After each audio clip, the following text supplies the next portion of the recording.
Now see here origin of spectral lines. So we have seen the total energy of the electrons orbiting around the nucleus.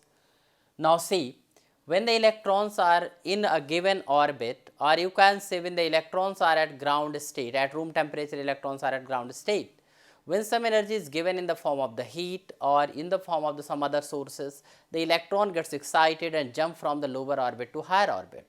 When electrons jump from lower orbit to higher orbit, they absorb energy. And suppose if one electron it is here, this is the first one, this is the inner orbit, this is the outer orbit. And when the electron is jumping from here to here, suppose here energy is E1 and here energy is E2.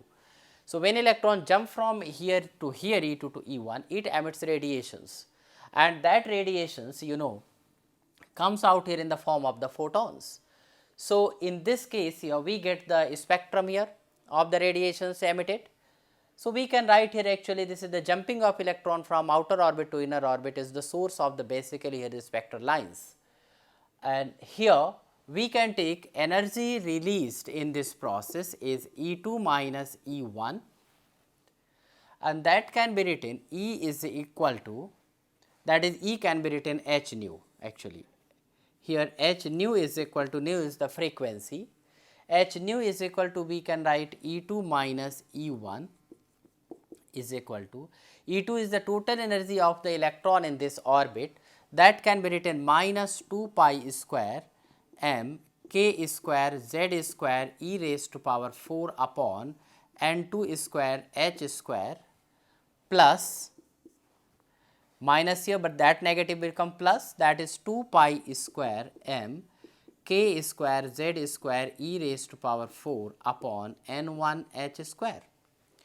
We can take common here. So it is h nu is equal to 2 pi square m k square z square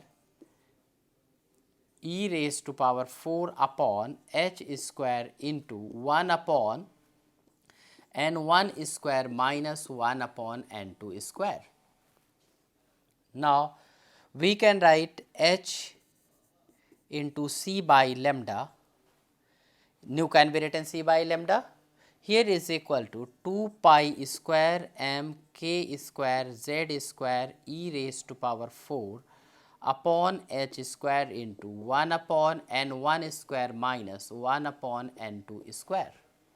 This can be written, and now further we can take h and c to this side. So we will be getting 1 upon lambda is equal to 2 pi square m k square z square e raised to power 4 upon here h cube into c 1 upon n1 square minus 1 upon n2 square. So here in this case this whole thing 1 upon lambda can be written here r z square into 1 upon n1 square minus 1 upon n2 square. R is here called Rydberg constant. So here it is Rydberg constant and its value is 1.097 into 10 raised to power 7 per meter. For hydrogen atom we can take, for hydrogen atom we can take z is equal to 1. So that is 1 upon lambda is equal to r into 1 upon n1 square minus 1 upon n2 square.